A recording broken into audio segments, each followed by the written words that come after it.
Hello. I never thought my marriage would turn into a battlefield of lies. For years, Emma and I built a life that people envied. We had the house, the vacations, and the kind of love that seemed unshakable. At least that's what I thought. Looking back, the signs were always there.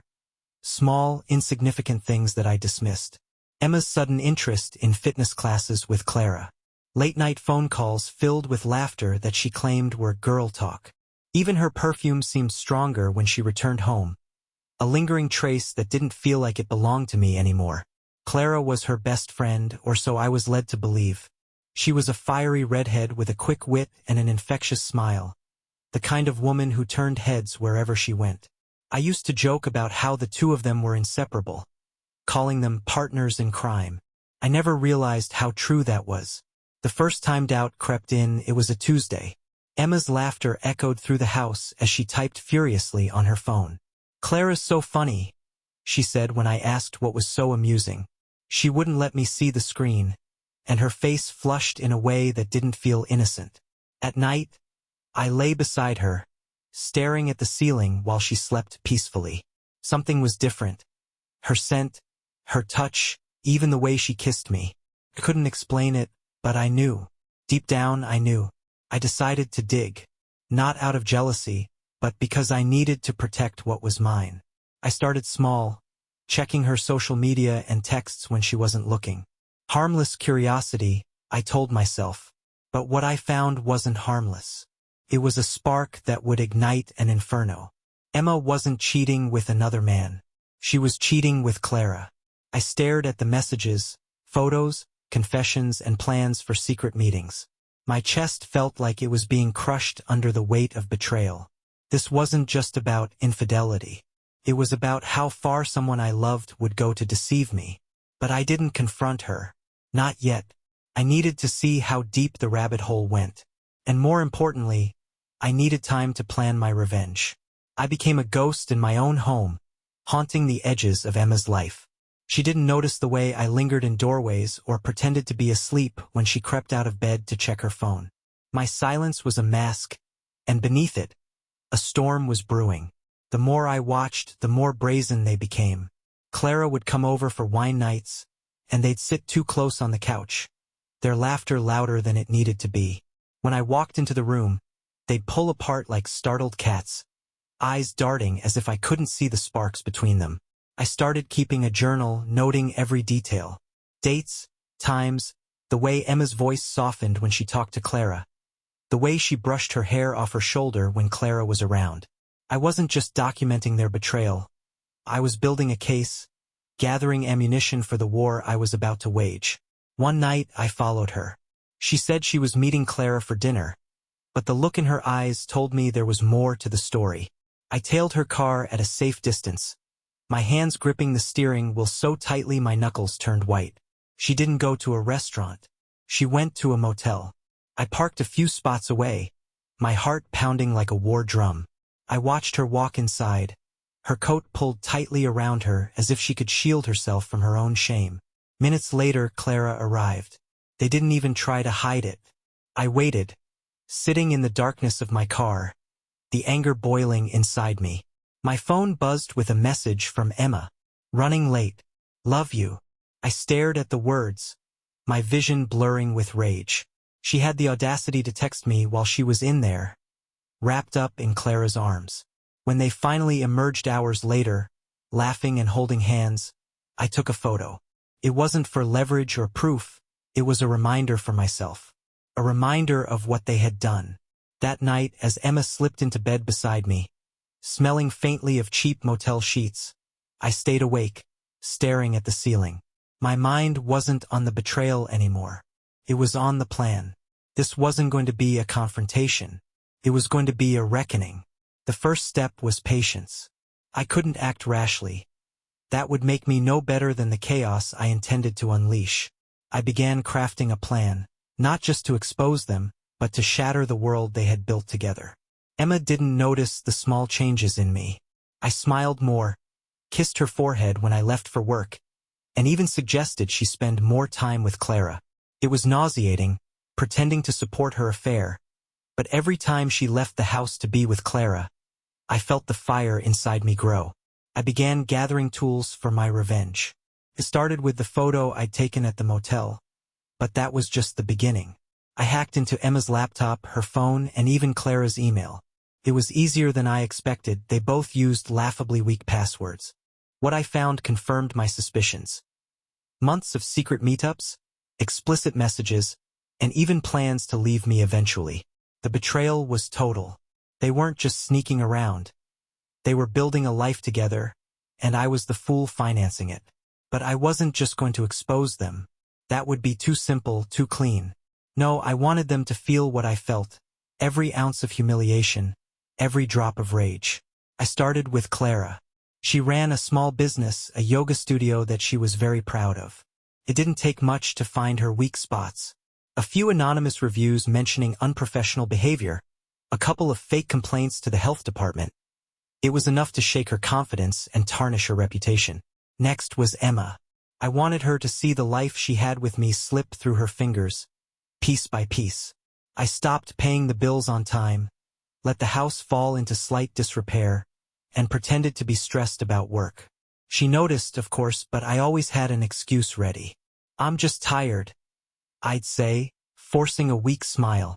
Things will get better soon. She started spending more time at Clara's place, and that was exactly what I wanted. The closer they became, the more vulnerable they would be when I struck. But the real masterpiece of my plan was the party. I decided to host a dinner for our closest friends and family. A celebration of Emma and me, of our perfect marriage. It was a charade, but it would set the stage for the ultimate betrayal. As I prepared for the party, I made sure every detail was perfect. The invitations, the food, the seating arrangement, it all had to be flawless. And when the night came, I'd deliver a performance they'd never forget. They thought they were in control, but they had no idea the storm that was about to descend on them. The party was scheduled for Saturday night. A cozy, intimate gathering of our closest friends, family, and a few of Emma's coworkers. Emma was thrilled at the idea, assuming it was a gesture of love and appreciation. Little did she know it was the stage for her downfall. In the days leading up to the event, I worked tirelessly. The catering was impeccable, the decorations tasteful, and the wine selection flawless. I even involved Emma in the planning, asking her opinion on small details to keep her unsuspecting. Clara should come too, I suggested casually one evening as we finalized the guest list. Emma hesitated for a moment, but I pretended not to notice. Of course, she said, her voice steady, though I caught the flicker of guilt in her eyes. She's practically family. I smiled, masking the disgust churning in my gut. Perfect. The more, the merrier. Behind the scenes, I was setting my trap. I prepared a slideshow. Pictures of Emma and me over the years, moments from our wedding, vacations, and little milestones we had shared. It was meant to be the highlight of the evening. A sentimental touch to remind everyone how happy we were. But I'd made a few adjustments. Hidden among the innocent photos were the ones I'd taken of Emma and Clara at the motel. Carefully edited and timed to appear at the end of the slideshow, they would expose their betrayal to everyone in attendance. But that wasn't all. I also printed out the most damning messages between them, highlighting their plans to leave me, their secret rendezvous, and even the cruel things they'd said about me behind my back. These would be handed out as party favors, neatly tucked into elegant envelopes with each guest's name written on them. The day of the party, I could feel the tension building. Emma was radiant, wearing a dress I had bought her for the occasion. She moved through the house, adjusting flowers and lighting candles, completely oblivious to the storm brewing beneath the surface. "You're amazing," I told her as I kissed her cheek. The words tasted bitter, but she smiled, and for a moment, I almost felt a pang of guilt. Almost. By the time the guests began to arrive, I was the perfect host, warm, attentive, and charming. Clara showed up late, of course, making a grand entrance in a sleek black dress that drew everyone's attention. She hugged Emma a little too tightly, her hand lingering on Emma's back, and I felt my fists clench at the sight. As the evening unfolded, laughter and conversation filled the air. Everyone commented on how wonderful everything was, How lucky Emma and I were to have such a strong marriage. If only they knew. When dinner was finished, I stood up to give a toast. Emma looked at me with adoration, completely unaware of the dagger I was about to plunge into her heart. To love, I began, raising my glass, and to the truths we share, even when they're hard to face. The room erupted in applause, but Emma's smile faltered for the first time. She sensed something was coming. It's been an honor to share my life with Emma, I continued, my voice steady. And tonight, I'd like to share something special with all of you. A glimpse into our beautiful journey together. I clicked the remote, and the slideshow began. The first few photos were met with smiles and laughter. Pictures of us on our wedding day, on the beach and celebrating anniversaries. Then came the motel photos. Gasps filled the room as the images of Emma and Clara flashed on the screen, unmistakable in their intimacy. Emma's face turned ghostly pale, her hand flying to her mouth as Clara's eyes widened in horror. But I wasn't done. I walked to the table where the envelopes were stacked and began handing them out, one by one. Some light reading for later, I said with a smile. The room descended into chaos as guests opened their envelopes, reading the explicit messages and plans for betrayal. Emma tried to speak, but no words came out. Clara stood frozen, her usual confidence shattered. I leaned in close to Emma, my voice low enough for only her to hear. Now you know what it feels like to be humiliated. And with that, I walked out, leaving them to face the wreckage of their lies. The house I left behind that night was no longer my home. It was a battlefield strewn with the wreckage of Emma and Clara's deception. I didn't stay to watch the fallout unfold in real time. I didn't need to. The gasps, the yelling, and the stunned silence of our friends and family told me enough. I drove aimlessly for hours, the cool night air rushing through the open windows of my car. My mind was a whirlwind of emotions. Anger, satisfaction, and a hollow sadness that wouldn't leave. I should have felt triumphant, but instead, I felt empty. When I finally returned home in the early hours of the morning, the house was silent. The guests were gone, and so was Emma. The shattered wineglass on the floor and the crumpled pile of party decorations in the corner told me everything I needed to know. She'd left in a hurry. I poured myself a drink and sat in the dark, replaying the evening in my mind. The way Emma's face crumbled when the motel photos appeared. The stunned expression on Clara's face as she realized the depth of her exposure. The whispers of disbelief from the guests as they pieced everything together. For a brief moment, I almost felt sorry for them. Almost. But the memory of their betrayal quickly snuffed out any sympathy. The next morning, the real aftermath began. My phone buzzed relentlessly.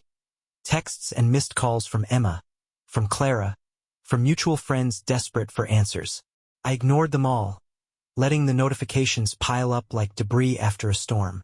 It didn't take long for word to spread. By noon, the scandal was the talk of the neighborhood. Clara's yoga studio became the center of gossip, with clients canceling their memberships in droves.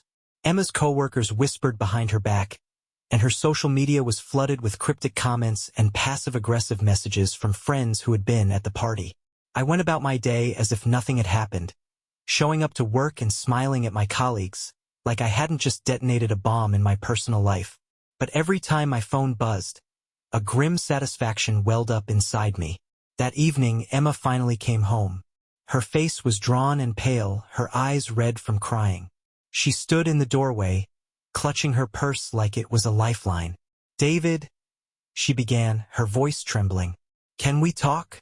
I leaned back on the couch, swirling the amber liquid in my glass. "Talk about what, Emma? About how you've been sneaking around with your best friend? Or maybe about the lies you've been feeding me for months?" She flinched, her eyes brimming with tears. "I made a mistake." "No," I interrupted sharply, my voice cutting through the air like a knife. "A mistake is forgetting to pick up milk at the store. What you did was a choice. Repeatedly. Deliberately." She sank into the chair across from me, her hands shaking. "I never wanted to hurt you." I laughed bitterly, the sound harsh even to my own ears. "Funny. Because you did a damn good job of it." For the first time, I saw something in her eyes that resembled true regret. But it was too late. The damage was done and there was no going back.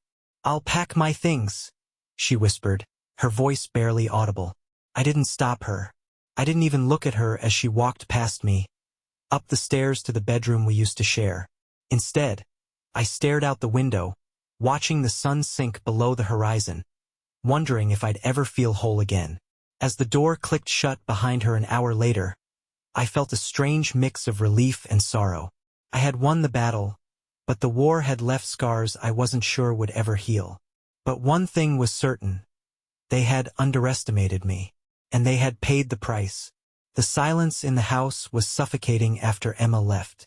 Each room felt colder, emptier, as though her absence had drained the life from the place. But I wasn't about to wallow in pity. I had more work to do. Clara was next on my list. Emma had at least the excuse of proximity. She lived with me, shared a life with me. Clara? She had inserted herself into my world, stolen from me under the guise of friendship. She was a co-conspirator, and I wouldn't let her walk away unscathed. I started small. A quick search online revealed Clara's upcoming yoga workshop schedule. She had planned a big event at a local community center, a showcase for her expertise to attract new clients. It was her pride and joy, a culmination of months of effort. I called the community center, pretending to be a concerned citizen, and mentioned unprofessional behavior on Clara's part. A few choice phrases about inappropriate relationships and conflicts of interest were enough to cast doubt. They canceled her event, citing unforeseen circumstances. Next, I targeted her finances. Clara ran her studio with the help of a few instructors, most of whom were young and eager to please. I reached out to them anonymously, offering lucrative deals at rival studios in the area. By the end of the week, half of her staff had quit. Clara tried to salvage what she could, but her clients were already talking. Word had spread about the party, the photos, the messages. Her personal life had bled into her professional one, and there was no cleaning up the mess. Emma, meanwhile, tried to reach out. She left voicemails filled with apologies and pleas for forgiveness. Each one was more desperate than the last. "David, please. I know I hurt you, but we can work through this. I love you. I always have." Love? The word felt like a curse now, a bitter echo of something that used to mean so much. I deleted her messages without listening to most of them. One evening, I found myself sitting at the dining table, staring at the pile of envelopes I'd handed out at the party. Each one was a little bomb I'd placed in their lives, and I wondered how many had detonated by now. The satisfaction I'd felt that night was starting to wear off, replaced by a gnawing emptiness. I poured myself another drink, the amber liquid burning as it slid down my throat. The betrayal had taken something from me, something I wasn't sure I could ever get back. Trust, love, hope. They all felt like distant memories now. I knew Clara was struggling. She'd posted a tearful video on social media, apologizing for mistakes and asking her followers for understanding. The comments were brutal, people calling her a homewrecker, a fraud, a disgrace. I watched the video twice, my expression unreadable. She deserved it, I told myself. They both did. But the gnawing question remained. When would I feel whole again? The truth was, revenge was a temporary fix. The satisfaction faded quickly, leaving me alone with the pain they had caused. But I wasn't done yet. Not entirely. I had one final move to make, and this time it wasn't about humiliation. It was about closure. It was time to confront Clara directly. I waited a week before reaching out to Clara. Let her stew in the ruins of her life for a while, feel the sting of her own decisions. When I finally called, she sounded hesitant but agreed to meet. We chose a quiet cafe, far from her studio and the prying eyes of anyone who might recognize her. I arrived early, sitting by the window where I could see her approach. When she walked in, she looked smaller than I remembered, like the weight of everything had crushed the confidence she once carried so easily. "David," she said softly, sitting down across from me. Her eyes were rimmed with red, and her hands trembled slightly as she clasped them on the table. "Thank you for meeting me."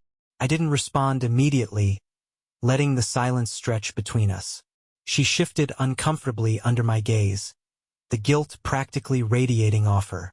"I didn't do this for you," I said finally, my voice cold. "I wanted to see the person who thought it was okay to destroy my marriage and pretend it was love." She flinched at my words but didn't try to defend herself. Instead, she looked down at her hands, her voice barely above a whisper. "I didn't mean for it to go this far. Emma and it wasn't supposed to hurt anyone." I leaned forward, my jaw tightening. "You didn't mean for it to hurt anyone? Clara, you lied to my face. You sat in my house, drank my wine, and laughed at my jokes while you slept with my wife. And you're telling me you didn't mean for it to hurt anyone?" Her eyes filled with tears, and she shook her head. "I don't know what to say. I made a mistake, a terrible one. I regret it every day." "Good," I said flatly. "You should regret it, because now you get to live with the consequences." She looked up at me, her expression a mix of shame and desperation. "What do you want from me, David? An apology?" I'm sorry. "I am, but I can't undo what's been done." I sat back, crossing my arms. "I don't want an apology, Clara. I want you to understand what you took from me. You didn't just take my wife. You took my trust, my peace, my belief that the people closest to me wouldn't betray me."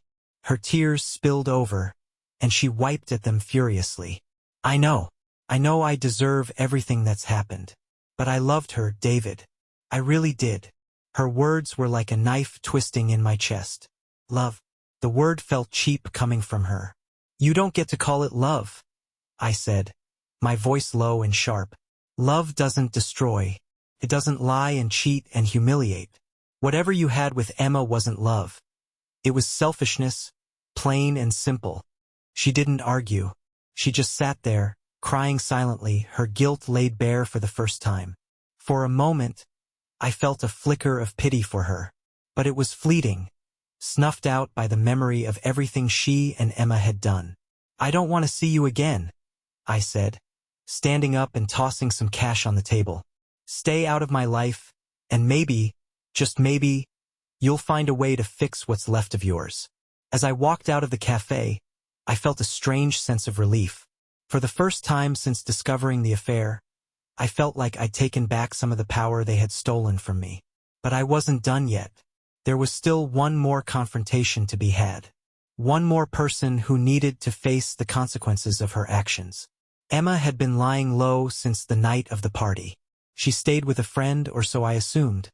She didn't say where, and I didn't care enough to ask. Her absence didn't bother me. In fact, it gave me the space I needed to think, to plan my final move. When she finally called and asked to meet, I agreed. Not because I wanted to hear her excuses, but because I wanted to see her face when I told her the truth about what her betrayal had done to me. We met at a park near the house we used to call home. It was a place we had often gone to during happier times. A cruel irony that wasn't lost on me. Emma was already sitting on a bench when I arrived, her hands clasped tightly in her lap. She looked fragile, as though the weight of everything was finally catching up to her. "David," she said as I approached, her voice trembling. "Thank you for coming."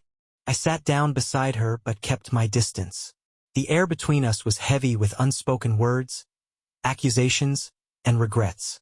"I'm not here for pleasantries, Emma," I said flatly. "Say what you need to say." She took a deep breath, her eyes glistening with tears. "I know I've hurt you. I know I've destroyed everything we had. But I need you to know that I never stopped loving you." I laughed bitterly, the sound cutting through the quiet park. "You have a funny way of showing it, Emma. Sneaking around with Clara, lying to my face, making a fool out of me in front of everyone we know. That's love to you." She winced, the tears spilling over. "It wasn't supposed to happen like this. I didn't mean for it to go so far. Clara and it started as something small, something I thought I could control. But it got out of hand. Out of hand," I repeated, my voice rising. "You didn't trip and fall into her bed, Emma. You made choices every single time you lied to me, every time you went to her. And now you want me to believe it was a mistake." She reached out to touch my arm, but I pulled away. "David, please. I know I can't undo what I've done, but I want to make it right. I'll do anything to fix this. Her words hung in the air, desperate and hollow. You want to make it right? I said, my voice dripping with sarcasm. Do you even realize what you've done to me? You didn't just cheat, you shattered everything I believed in. You turned our marriage into a joke, and you did it with someone I trusted. Emma broke down, her sobs filling the silence. But I didn't feel pity. I felt nothing. I don't know if I can ever forgive you, I said finally, my voice cold and resolute. What you and Clara did wasn't just a betrayal. It was an annihilation of everything we built together. And I don't think there's any coming back from that. She looked at me with pleading eyes, but I stood up, shaking my head. This is on you, Emma. You made your choices, and now you have to live with them.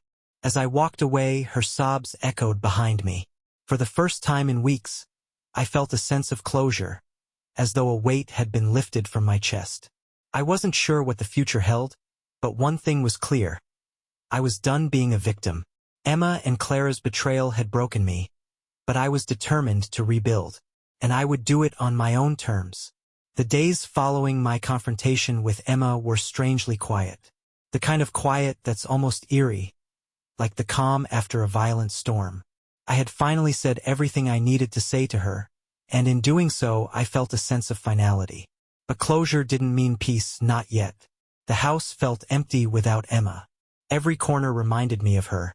Her laughter, her scent, her little habits that used to annoy me but now left an aching void. I couldn't live like this, surrounded by ghosts of a life that no longer existed. I began tearing it all down. The framed photos of us came off the walls, the shared mementos went into boxes, and her belongings were neatly packed away and left by the door. The house needed to become mine again, free from her shadow. But rebuilding wasn't just about the house. It was about me. For too long, I had allowed myself to wallow in anger, letting the betrayal define me. I needed to take control of my life again, to find out who I was without Emma. I started by returning to the things I had neglected during our marriage. I reconnected with old friends, joined a local running group, and even signed up for a woodworking class. A hobby I'd always wanted to try but never made time for. At first, it felt strange, almost forced, like I was going through the motions. But gradually, I began to feel something I hadn't felt in weeks. Hope. Meanwhile, Emma wasn't giving up. She continued to call and text, alternating between apologies and pleas for forgiveness. I didn't respond. Each message felt like a tether trying to pull me back into the chaos I had fought so hard to escape. One evening, as I sat on the back porch watching the sun set, my phone buzzed with yet another message from her. I know I've lost you, but please, can we talk one last time? I need to explain myself. I stared at the screen for a long time before finally typing a response. There's nothing left to say. You've already explained enough. And with that, I blocked her number. It was a small act, but it felt monumental. For the first time, I was taking control of the narrative. I wasn't the betrayed husband anymore. I was a man moving forward, leaving the wreckage behind. But the scars of betrayal run deep, and healing is never linear. There were still moments of anger, flashes of sadness, and the occasional urge to call her and demand answers to questions I already knew didn't matter. Still, I pressed on. Every day was a step toward reclaiming my life, a step away from the pain they had inflicted on me. What I didn't know was that the journey wasn't over yet. The past has a way of lingering, of rearing its ugly head when you least expect it. And Emma wasn't the type to let go without a fight. Weeks turned into months, and I began to feel like myself again, or at least a new version of myself. The house no longer felt like a mausoleum of my marriage. It was mine now, stripped of Emma's influence and filled with signs of my new life. A stack of books on woodworking, a guitar I'd always wanted to learn but never did, and a growing collection of running medals. But peace is fragile. The past has a way of clawing its way back, even when you think you've buried it. One day, as I returned from a run, I noticed a familiar car parked across the street. Clara's car. She was sitting behind the wheel, her head bowed, as if mustering the courage to get out. My stomach tightened, a mix of anger and dread twisting inside me. I debated ignoring her, but curiosity, and maybe a lingering thirst for closure, got the better of me. I walked up to her window and tapped on the glass. She startled, her eyes wide as she looked up at me. "What are you doing here, Clara?" I asked, my voice devoid of warmth. She rolled down the window, her face pale and drawn. "David, I need to talk to you. Please." I crossed my arms, skeptical. "You've got 30 seconds. She took a shaky breath, her hands gripping the steering wheel tightly. "Emma's not doing well. She's been spiraling since you left her. She's drinking, avoiding work, and what?" I interrupted, my patience wearing thin. "Am I supposed to feel sorry for her? For you? You both made your choices, Clara. You have to live with them, just like I did." Clara nodded, her eyes welling with tears. I know we deserve everything that's happened. But this isn't about me. It's about her. She's not safe, David. I think she might hurt herself." Her words hit me like a punch to the gut. For all the anger I still harbored, I didn't want Emma to self-destruct. She'd hurt me, yes, but I wasn't cruel enough to wish her harm. "Why are you telling me this?" I asked, narrowing my eyes. "You're the one she chose, remember? Isn't it your job to fix her now?" Clara looked down, her voice barely audible. "She won't talk to me anymore. She blames me for everything. She says I ruined her life." I stared at her, my emotions a whirlwind. Part of me wanted to slam the door on this chapter of my life for good, to walk away and let them deal with the mess they'd made. But another part of me, the part that had once loved Emma, couldn't ignore the desperation in Clara's voice. "Where is she?" I asked finally, my tone begrudging. "She's at her apartment," Clara said, relief washing over her face. "Please, David, just talk to her. Maybe you can get through to her." I didn't respond. I turned and walked back into the house, shutting the door behind me. I needed time to think, to decide if I wanted to reopen the wounds that had barely started to heal. That night, as I lay in bed staring at the ceiling, Clara's words echoed in my mind. "She's not safe. She might hurt herself." No matter how much I tried to convince myself it wasn't my problem, I knew I couldn't ignore it. Emma was still a part of my life, whether I liked it or not. And if there was a chance to prevent her from slipping further into the darkness, I had to take it. The next morning, I got into my car and drove to her apartment. I didn't know what I'd find, or if I was ready to face her again, but I knew I had to try. Emma's apartment building loomed ahead, its gray exterior reflecting the bleakness I felt. I parked and sat in the car, hesitating. Finally, I forced myself out and climbed the stairs to her door. It was slightly ajar, and a wave of unease hit me. "Emma," I called, stepping inside. The living room was a mess. Empty bottles, clothes strewn everywhere. The air reeked of alcohol and despair. I found her sitting on the floor in the corner, clutching a half-empty bottle of wine.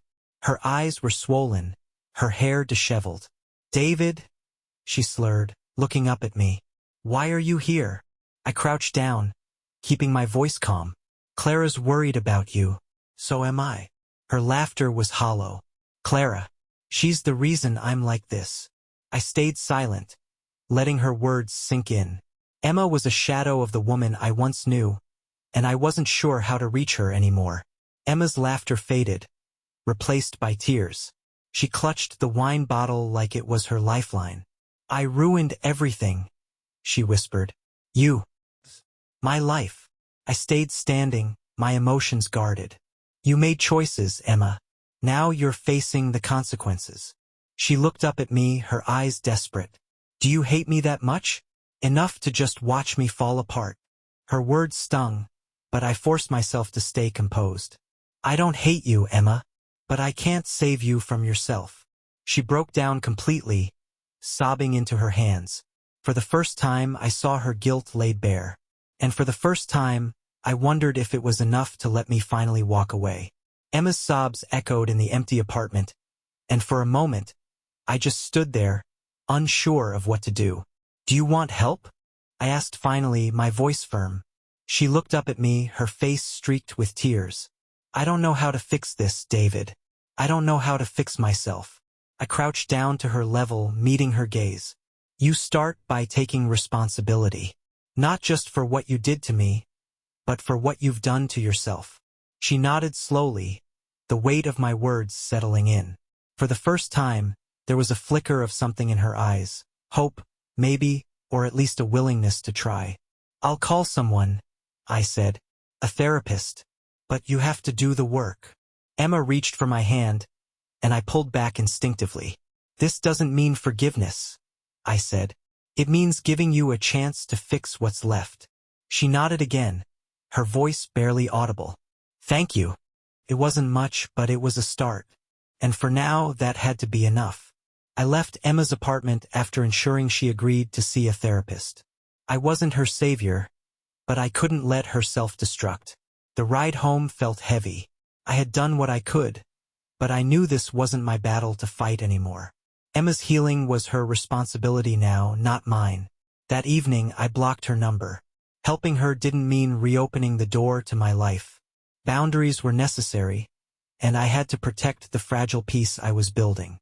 I poured a glass of whiskey and sat on the porch, letting the cool night air wash over me. For the first time in months, I felt like I had taken a step forward, not for revenge, but for myself. Weeks passed, and the weight of Emma's betrayal began to lift. The house felt lighter, my days felt fuller, and the anger that once consumed me had dulled into something manageable. A scar, not a wound. Emma kept her promise and started therapy. Clara vanished from both of our lives, her reputation in ruins. I heard whispers through mutual friends about how both of them were trying to rebuild, but I didn't care. I focused on myself, on running, woodworking, and meeting new people. Slowly, the man I was before all of this began to emerge, stronger and more resilient than I ever thought I could be. One evening, while walking through the park, I stopped to watch the sunset. For the first time in what felt like an eternity, I felt a sense of peace. I didn't forgive Emma, and I didn't forget, but I moved forward, leaving the past behind. Sometimes, survival isn't about justice or revenge. It's about reclaiming your life one step at a time. And I was finally on my way. Bye-bye.